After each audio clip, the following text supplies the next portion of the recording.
என் இனிய பெரிய உறவுகளே, இப்போ தான் ஒரு வீடியோ போட்டேன். மறுபடியும் பேசணும்னு நினச்சி பேசுகிறேன். பட் இது லென்த்தாக கூட இருக்கலாம். இருந்தாலும் சில கருத்துக்கள் இந்த பதிவில் போட ஆரம்பிக்கிறேன். இந்த கருத்தை நிறையா பேர் காப்பி பண்ணி வேறு விதமாக நீங்கள் பேசினாலும் பரவாயில்ல, மக்களை சென்றடைஞ்சால் போதும். சில விஷயங்கள் இப்போது ஒரு நோய்க்கு மருந்து நம்மக்கிட்ட இருக்குது அப்படின்னு சொன்னால் அதை சொல்லி அதை ஏதோ ஒரு வகையில் அதை வெளிப்படும்போது மற்றவங்கள காப்பாற்றப்படுவாங்க அப்படிங்கிற இடத்துல தான் சொல்கிறேன். மாணவ செல்வங்களாக இருந்தாலும் சரி, அல்லது நல்ல குடும்பஸ்தங்களாக இருந்தாலும் சரி, பசங்க எவ்வளோ பெரிய வயசில் இருக்கிறவங்களா இருந்தாலும் சரி, வயசானவங்களாக இருந்தாலும் சரி, உங்களுக்குள்ளே ஒரு வியூ இருக்கும். அதாவது உங்களுக்குள்ளே ஒரு கற்பனை உலகம் இருக்கும். கண்டிப்பாக அது யாருக்குமே இல்லாமல் இல்லை. அந்த கற்பனை உலகத்தில் நீங்கள் யாரோ ஒருத்தரை முன்னோடியாக வச்சு பழகுங்க. தயவு செஞ்சு அந்த கற்பனை உலகத்துக்குள்ளே இருக்கிறவங்க நீங்கன்னு நினச்சிக்காதீங்க. நல்லா தெரிஞ்சுக்கணும். அந்த உலகத்தில் நீங்கள் யாரை ரொம்ப இவங்கள மாதிரின்னு சொல்கிறீங்களோ, அப்போ எப்போ நீங்களாக மாறுவீங்க?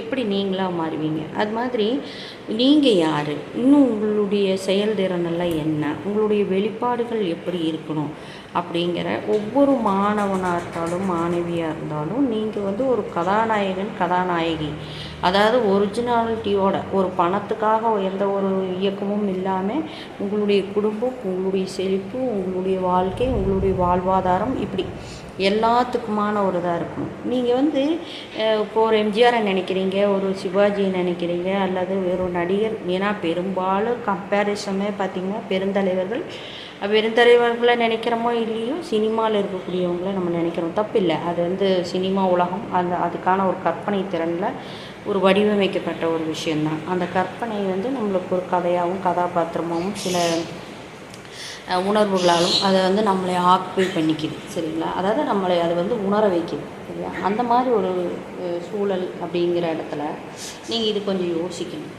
சரியா? என்ன யோசிக்கணும் அப்படின்னு சொன்னால், உங்களுடைய அற்புதமான ஒரு வாழ்க்கையை யாரோ ஒருத்தர் மாதிரி வாழ்ந்து பார்த்துறாதீங்க. சரியா?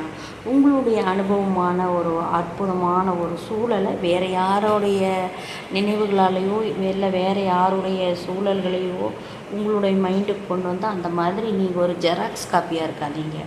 நீங்களாக இருங்க. இல்லை நாங்கள்லாம் அப்போ இவங்களெல்லாம் முன்னோடியாக எதுக்கு சொல்லித்தராங்க, இவங்களெல்லாம் முன்னோடியாக எதுக்கு சொல்கிறாங்கன்னா, அப்போ டெக்னாலஜி ஒரே மாதிரி தானே இருக்கணும். சரியா? இப்போ எம்ஜிஆர் பீரியடில் இருந்த டெக்னாலஜிக்குமே இப்போ இருக்கிற டெக்னாலஜிக்குமே எவ்வளோ வித்தியாசம்.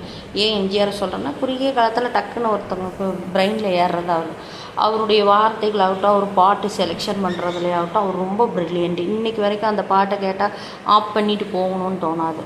சிவாஜி பாட்டையும் கூட சில பாட்டுகள் அழுகிற மாதிரி இருக்குது, இல்லைன்னா இழுக்கிற மாதிரி இருக்குது, ஏதாவது ஒரு கதை சொல்லிவிட்டு, இல்லைன்னா சோகமாக இருக்கிற மாதிரி இருக்குது அப்படின்னு சொல்லிவிட்டாது அதை அவாய்ட் பண்ணிட்டு போவீங்க. அதே எம்ஜிஆர் பாட்டுங்கும் போது உங்களுக்கு ஒரு குதூகலம் ஏற்படும், ஒரு பிரிஸ்கான ஒரு ஃபீல் ஏற்படும். சரியா? அப்போ இந்த மாதிரியெல்லாம் ஒரு உணர்வுகளை ஒரு விஷயம் கொடுக்குது. ஆனால் டெக்னாலஜி நீங்கள் எடுத்துக்கும்போது அந்த பாட்டோ அந்த விஷயமும் நம்மளுக்கு இப்போது ப்ரெசண்ட்டுக்கு எந்த அளவுக்கு வருதுங்கிறத அது நடைமுறை பொறுத்தது. ஆனால் ப்ராக்டிக்கல் அப்படிங்கும்போது அதுக்கு தகுந்த பொறுப்பாளர்கள் தேவைப்படுறாங்க. சரிங்களா? அது சத்துணவு பாடமாகட்டும், நம்ம கல்விகளாகட்டும், நம்மளுடைய வாழ்க்கை நடைமுறையாகட்டும், பொருளாதாரமாகட்டும், எல்லாத்துக்கும் பெரிய பெரிய தலைவர்கள் தேவை. ஓகேவா? இப்போ நான் ஒரு சாதாரணமாக நான் திலகாவாக இருக்கேன் அப்படின்னு சொல்லி சொன்னாக்கா, இல்லை நான் ஒரு கேஆர் விஜயா மாதிரி, நான் இவங்க மாதிரினா, அவங்க எனக்கு முன்னோடிகள் தான் நான் சொல்லிக்கணுமே தவிர, நான் கேஆர் விஜயா மாதிரி, நான் அவங்க மாதிரி, அந்த நடிகை மாதிரி, இந்த நடிகை மாதிரி. இப்போ என்னோடய பீரியடில் அவங்க இவங்க நல்லா பார்த்தாக்கா ஒவ்வொரு நடிகர்களாக வர்றாங்க. அப்போ அவங்கள மாதிரி இவங்கள மாதிரின்னு சொல்கிறதில்ல. அவங்க இந்த மாதிரி ஒரு பீரியடில் இப்படி இருந்தாங்க. ஆனால் என்னோடய பீரியடு நான் எந்த மாதிரி இலக்குகளை தொட வேண்டியது இருக்குது, எந்த மாதிரி செய்கைகளுக்கு நான் போய் அதுக்கான விஷயங்களை தேட வேண்டியது இருக்குது அப்படிங்கிறத நம்ம கண்டிப்பாக தேடி ஆகணும். சரியா? இந்த ஒரு விஷயம் உங்களுக்கு பேசும்போது எப்படி புரியுதுன்னு எனக்கு தெரியாது. ஆனால் இதனுடைய வாழ்வாதாரமும் சரி, இதனுடைய அழுத்தமான ஒரு சில விஷயங்களும் சரி, உங்களுக்கு மிகப்பெரிய எல்லையில்லாத ஒரு சந்தோஷத்தை கொடுக்கும். சரிங்களா? இப்போ இதில் பெரும்பாலுமான மாணவ செல்வங்கள் மாணவிகள்லாம் ரொம்ப அதிகமாக நீங்கள் பண்ணுற மிஸ்டேக் என்னென்னா, ஒரு பஸ்ஸுக்குள்ளே எதை பேசக்கூடாதோ அதை பேசுகிறீங்க. சரிங்களா? இதை கேட்காம இருக்க போகிறதில்ல. ஒரு மாணவி கேட்டாலும் மற்றவங்களுக்கு ஷேர் பண்ணுங்கள். சரியா? பஸ்ஸுக்குள்ளே எதை பேசணுமோ அதை பேசுங்க. நீங்கள் ஒரு பையனை பார்க்குறீங்க, ஒரு பையன்கிட்ட சிரிக்கிறீங்க, அல்லது அந்த பையனை பார்த்தா உங்களுக்கு வெட்கம் வருது, இதெல்லாம் வந்து நீங்கள் தனிப்பட்ட முறையில் ஒரு ஒரு கிரவுண்ட்லேயோ அல்லது சாப்பிடும்போதோ எல்லாம் குட்டு குட்டாக உட்காந்து பேசுகிறீங்களா, அந்த மாதிரி இடங்களில் பேசுங்க. நீங்கள் பஸ்ஸில் பயணிக்கிறதுக்குள்ளேயும் அவன் மெசேஜ் போட்டானாடி, இவன் மெசேஜ் போட்டானாடி, இவன் கூட நீ இதை பேசுனியாடி, அப்போ பக்கத்தில் இருக்கிறவங்க பெரியவங்க யார் கூட யார் கனெக்டில் இருப்பாங்கன்னு உங்களுக்கு தெரியுமா? சரி, நீங்கள் பெரியவங்கள மதிக்காதவங்களாகவே இருங்க. சரியா? உங்கள் இஷ்டத்துக்கு உங்கள் சௌகரியத்துக்கு போகும்போது தான் நீங்கள் எங்கேயோ ஒரு இடத்துல புலிகளால் அடிக்கப்படுறீங்க. ஓகேவா? அப்போ சின்ன குழந்தைகளில் யாரை சொல்லி அடித்தாங்க அப்படின்னு சொல்லி கேட்கும்போது அந்த இடத்துல யாரோ ஒருத்தருடைய உதாசீனமோ அல்லது சரியான கவனிப்பு இல்லாத ஒரு விஷயமோ தான் அந்த குழந்தைகள் அங்கே இருக்குது கடத்தப்பட்டிருக்கு. சரியா? அதுலெல்லாம் சில ஜாக்கிரதைகள்லாம் இருக்கணும். அந்த காலத்துல எல்லாம் அமிச்சி இருந்தாங்க, பாட்டி இருந்தாங்க, வீட்டுகளில் யாரோ ஒருத்தர் பெரியவங்க இருந்தாங்க, சும்மானாலும் தடி போட்டு குழந்தையில இழுத்து பிடிச்சிக்குவாங்க. எங்கள் வீட்டிலலாம் அந்த மாதிரிலாம் இருந்திருக்கு. சரிங்களா? குழந்தைகளுக்கு நல்ல பாதுகாப்பு இருந்திருக்கு. அப்போ அந்த மாதிரியான ஒரு சுச்சுவேஷனில் வந்து நீங்களாக இழந்துட்டு நான் பிள்ளை இங்கே போகுதுன்னு தான் நினச்சேன், குழந்தைய அவங்க வச்சுருப்பாங்கன்னு தான் நினச்சேன், இந்த நினச்சேன்னு சொல்லியே தான் நிறையா பேர் எதையோ நினச்சிக்கிட்டு அவங்களுடைய வாழ்க்கையை இழந்துடுறாங்க. இந்த அறிவாற்றலோ அல்லது உங்களுக்கு நான் இப்போ சொல்லக்கூடிய புத்தியோ உங்களை எல்லா இடத்துலையுமே சரி பண்ணிடுமான்னு சொல்லி சொன்னால் அது நீங்கள் எடுத்துக்கக்கூடிய குணாதிசயங்களை பொறுத்து. சரியா? ஒரு யூடியூப் எடுத்தாலும் சரி, யாரோ ஒருத்தருக்கு இப்போ நான் சொல்கிற மாதிரி யாரோ ஒருத்தருக்கு நான் பேசுகிறேன்னா சில அனுபவங்களை வச்சு இப்படியெல்லாம் நடந்துடாதீங்க, இந்த மாதிரி நடக்குங்கிறத நான் தெளிவுபடுத்தி பேச விரும்புகிறேன். சரிங்களா? ஆனால் பெரும்பாலானவங்க என்னென்னா பேசுகிறத அப்படியே காப்பி பண்ணி என்னமோ அவங்க வந்து மற்றவங்களுக்கு அட்வைஸ் பண்ணணும்னு நினச்சி பண்ணுற மாதிரி பேசுகிறாங்க. முற்றிலுமே அது வந்து தவறு. முதல்ல இன்னும் அவங்க குடும்பத்துக்குள்ளேயே அவங்க நிறைய விஷயங்களை பார்க்க வேண்டியது இருக்குது. சரியா? அதை பார்க்குறதுக்குள்ளேயே இங்கே பெரும்பாலும் அடுத்தவங்களுக்கு அட்வைஸ் பண்ணி பேசினா யூடியூப்பில் பணம் வரும். அடுத்தவங்களுக்கு அட்வைஸ் பண்ணி ஏதாவது ஒன்று பேசினா நம்மளோட அடுத்தடுத்த வீடியோக்கள் நம்ம பதிவு பண்ணிடலாம் அப்படிங்கிற தாட்லேயே தான் பெரும்பாலுமானவங்க வந்து அடுத்தவங்களுக்கு அட்வைஸ் பண்ணுறாங்க. ஆனால் முற்றிலுமே அவங்க குடும்பத்தினுடைய சூழல்களில் போய் பாருங்கள், அங்கே நடக்கக்கூடிய நகர்வுகள் என்னவாக இருக்குதுன்னு பாருங்கள். அதை பேஸ் பண்ணி உங்களுடைய அனுபவங்களை வச்சு நீங்கள் தாராளமாக வீடியோவில் பேசலாம். இல்லைங்க, நான் இப்படி என்னோடய லைஃப்பில் இப்படி இருந்தது, நீங்களும் இந்த மாதிரி கஷ்டப்பட்டுறக்கூடாதுன்னு சொல்லி தான் நான் பேசுகிறேன், பிடிக்கிறேன்னு உங்களுடைய தாட்டுகளை சரியான வழியில் பயன்படுத்துங்க. நான் இவங்கள மாதிரி நான் அவங்கள மாதிரின்னு சொல்லி யாரோ ஒருத்தர் தின்னு செமிச்ச உணவை, அதாவது அவங்க பேசி முடித்த ஒரு விஷயத்தை நீங்கள் திரும்ப அதையவே வேறு ரீமாடுலேஷன் மாதிரி பண்ணி கொடுக்கும்போது அது பெரிய ஒரு அசிங்கமான ஒரு விஷயம். சரிங்களா? நீங்கள் வந்து எதை அட்வைஸாக எடுத்துக்கிட்டு குழந்தைங்க மத்தியில் பரப்பணும்னு முடிவு பண்ணிக்கணும். சரிங்களா? நீங்கள் யாரோ சொன்னதையோ இவங்களோ சொன்னதையோ அவங்களுடைய அனுபவங்கள் வேறு, இந்த குழந்தைகளினுடைய அனுபவங்கள் வேறு. அந்த மாதிரி இடங்களில் நீங்கள் சரியான முறையில் இயக்கி கொண்டு போனீங்கன்னாக்கா உங்களோட லைஃப் சார்ந்த மற்ற விஷயங்களும் எப்பவும் போல் ஃப்ரெஷ்ஷாக இருக்கும். சரிங்களா? இது நீங்கள் புரிஞ்சுக்குவீங்க அப்படின்னு நான் நினைக்கிறேன். பெரும்பாலும் குழந்தைகளை பெருந்தலைவர்களை பற்றி படிக்கிறீங்க, பெரும் தலைவிகளை பற்றி படிக்கிறீங்க, நிறைய தானம் செய்தவங்களை பற்றி படிக்கிறீங்க, கருணை உள்ளவங்களோடு இருந்தவங்களை பற்றி படிக்கிறீங்க. அவங்க எல்லாம் உங்கள் வாழ்வினுடைய மிகப்பெரிய முன்னோடிகள். புரிஞ்சுதுங்களா? அந்த முன்னோடிகளினுடைய வாழ்வு உங்களினுடைய அடுத்த நகர்வுகளுக்கு உங்களை மேற்கொண்டு வளர்த்திக்கொள்ள மிகச்சிறந்த வாய்ப்புகள் தரும். இன்னும் இதனுடைய விளக்கங்கள் நிறையா இருக்குது. அதை ஒரு நாள் நான் இன்னொரு என்னென்னா எந்த ஒரு விஷயம் பேசுகிறக்கும் ஒரு மைண்ட் செட் தேவைப்படும். ஒரு மைண்ட் செட்டில் ஒவ்வொரு மாதிரியான விஷயங்களை பேசியிருக்கூடாது. அதனால் இந்த தடவை தோன்றக்கூடிய சில விஷயங்களில் நிறையா பேர் வந்து இப்படி தருவாங்க. முடிஞ்ச வரைக்கும் இந்த தடவை வந்திருக்கக்கூடிய விசேஷங்களில் உங்களுடைய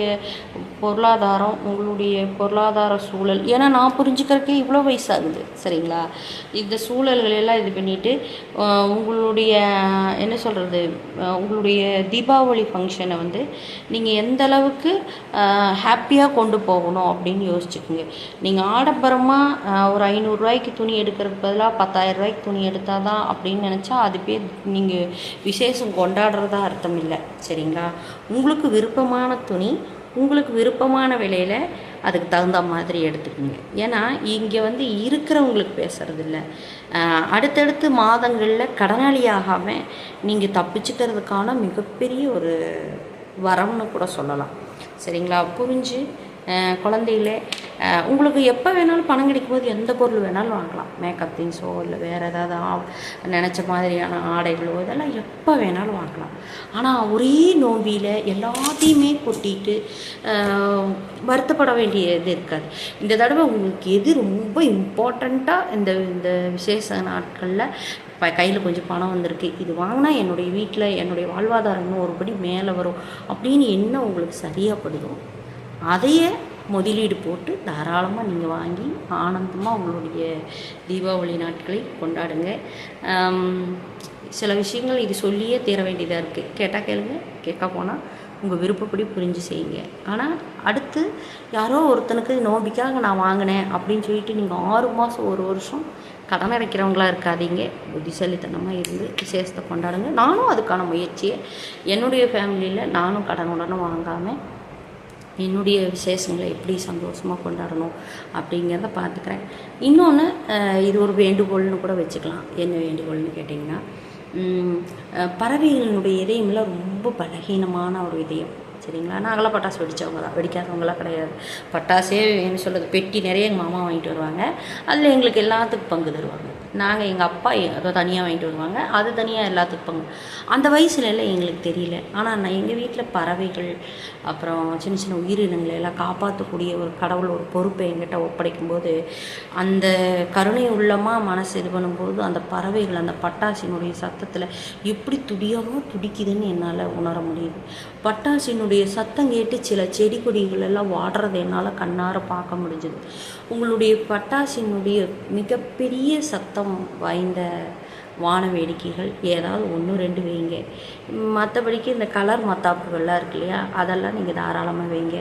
நிறைய வெடிகளை வாங்கி அதிகப்படியான ஒளிகளை எழுப்பி பறவைகளினுடைய இதயத்தை நோக்கடிக்காதீங்க. ஒரு நாய்கள்லேருந்து மற்ற உயிரினங்கள், அதாவது என்ன சொல்கிறது, என்ன சொல்கிறது, வாயை திறந்து எனக்கு வலிக்குதுன்னு சொல்ல தெரியாத ஒரு உயிரினங்களுக்கும் ஒவ்வொரு வழிகள் இருக்கும். நீங்களும் அதுக்கு தகுந்த மாதிரி நல்லபடியாக விழாக்கள் ஒரு ஃபங்க்ஷன் கொண்டாடுங்க. ஏன்னா எனக்கு இங்கே உள்ளேருந்து வர வார்த்தைகள் சிலதெல்லாம் என்னால் பேச முடியல. சில வழிகளோடு தான் நானும் இருக்கேன். சரிங்களா? சில உயிர்களினுடைய துடிப்பை பார்த்துட்டு தான் நானும் இருக்கேன். அதிலிருந்து இப்போ கிட்டத்தட்ட நான் பட்டாசு வெடிக்கிறத விட்டே ஒரு 5 ஆண்டுகள் இருக்கலாம். எங்கள் பொண்ணும் சேம் அதே தான். இந்த 5 ஆண்டுகளில் நாங்கள் அந்த பட்டாசு வெடிக்கிறத பண்ணிட்டோம். சமீப காலமாக இந்த 3 ஆண்டுகளில் என் மகனும் பட்டாசு வெடிக்கிறத டோட்டலாக நிறுத்திட்டான். இன்றைக்கி என் பங்க சொல்கிறான், ஐயம்மா நம்ம வளர்த்துற பறவை இந்த பட்டாசு சத்தம் கேட்டோன்னு எப்படி இது பண்ணுது அப்படிம்மா. இன்றைக்கி எல்லா கிளிகளையும் அந்த கூண்டில் இருக்கிற ஒரு 4 கூண்டு இருக்குது, அதுகளை கொண்டு போய் ஒரு ரூமில் வச்சு பெட்ஷீட்டை போற்றி அந்த ரூமை சாத்தி வச்சுட்டு வந்துடுவாங்க. அம்மா அதுங்களுக்கு சவுண்டு கேட்டால் அதிர்ச்சி ஆகும்மா அப்படின்னு சொல்லி. நிச்சயமாக இது ஒரு மிகப்பெரிய விதையாக நான் நினைக்கிறேன். உங்களுடைய ஆனந்தங்களை தடை போட்டு நீங்கள் ஒரு விஷயத்தை பண்ணாதீங்க. அதே மாதிரி மற்றவங்களுக்கு ஆனந்தம் கெடும்படியாக நீங்கள் ஒரு விஷயத்தையும் பண்ணாதீங்க. சரிங்களா? ஹாப்பி தீபாவளி.